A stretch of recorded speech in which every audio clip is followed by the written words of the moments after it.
get up, but to the NBA, where we are waiting for the next domino to fall. It could be Jaylen Brown.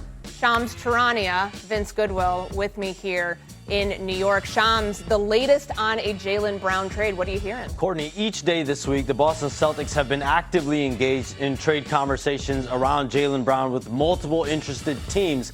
We know they went after Giannis. They offered Jaylen Brown and 2 unprotected first-round picks. They missed out on Giannis. He ends up in Miami. And so now they're left to really pick up the pieces, deal with the fallout. There's been some hard conversations. So where does this go from here? We know they tried to get Giannis, but what's the ask now?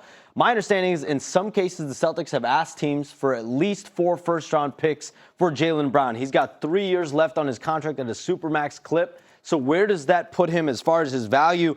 And if this is a Boston team that's been contending in the Eastern Conference, and their potential ask for some teams is a package of picks and players. How have they reimagined this roster moving forward, their finances, their viability as a contender in the Eastern Conference? But I do think as of right now, time will tell which side will bring the urgency to this matter this offseason. For a player that we know has such a high ceiling in Jaylen Brown and coming off the best season of his career, Vince. I mean, I hear Shams say 4 first-round picks. That's a lot. I also know what the Giannis package was. So what do you think teams will actually be looking for?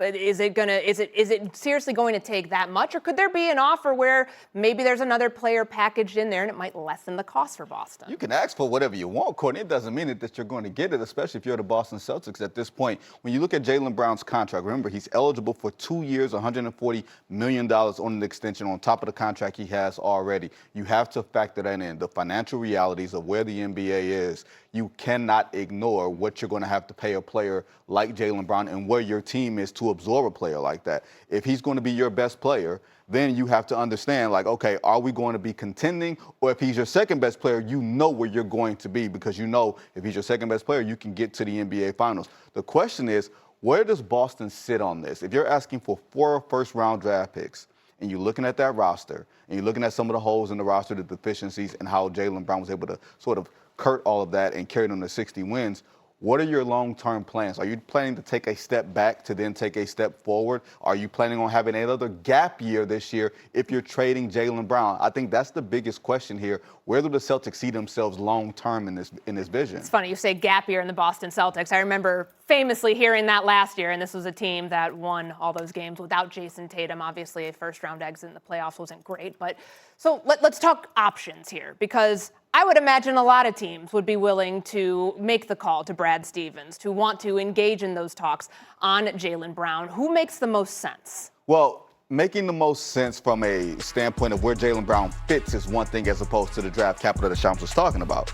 To me, the Houston Rockets really intrigue me from the standpoint of youth, athleticism, the relationship that Jaylen had with Ime Udoka. I'm very fascinated by that, as well as the Denver Nuggets, because Nikola Jokic is still the best player on earth, and we kind of seem to forget that sort of thing. And if your running mate is Jaylen Brown and he's healthy, then that puts them right back into the championship conversation with San Antonio and OKC. But that's me playing fantasy basketball here. Yeah, I mean, I like the idea of it. I want to bring in Tim McMahon for your thoughts on that. You hear the Houston Rockets, a team that he obviously knows the head coach very well in Ime Udoka. That's who he began his career with in Boston. Is that a potential fit that makes sense for the Celtics and for the Rockets?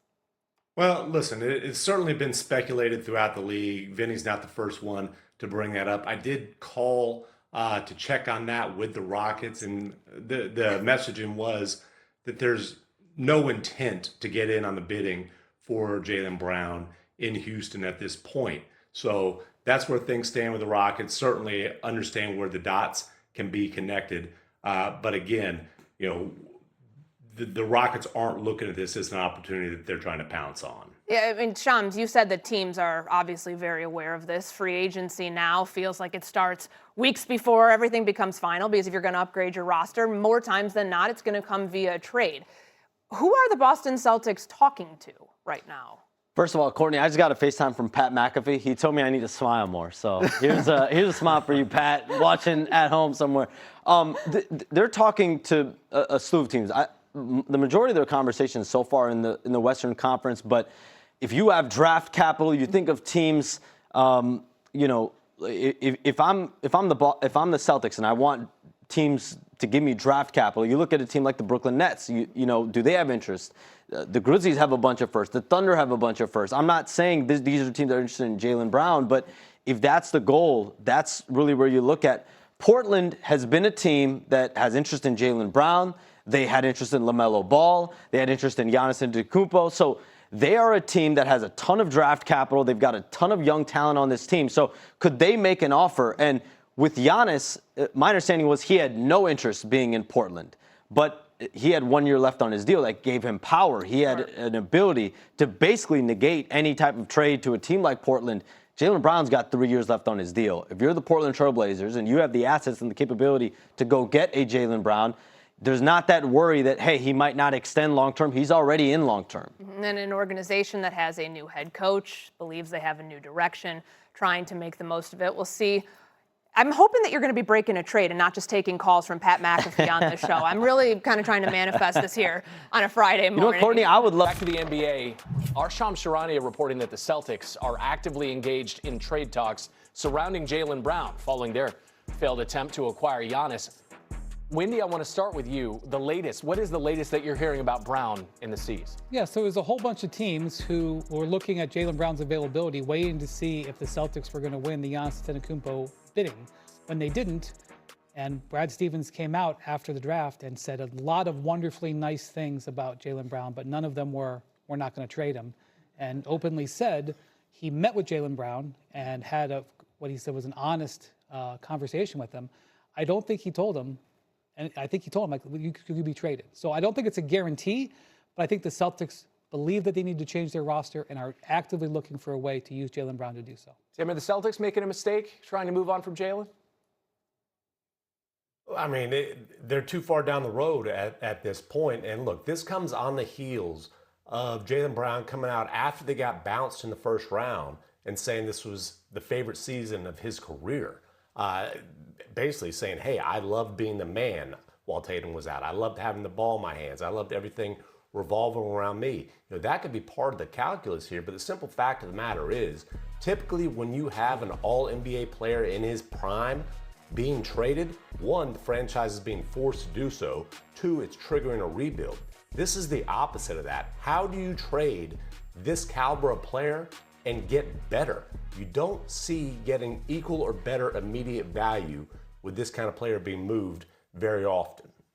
Bobby, is there any chance? Now, there's been some massaging of the comments that Tim references. Like, no, Jaylen meant that we were underdogs. We were counted out because Jason Tatum was hurt all season. That's what he meant by this being his favorite season.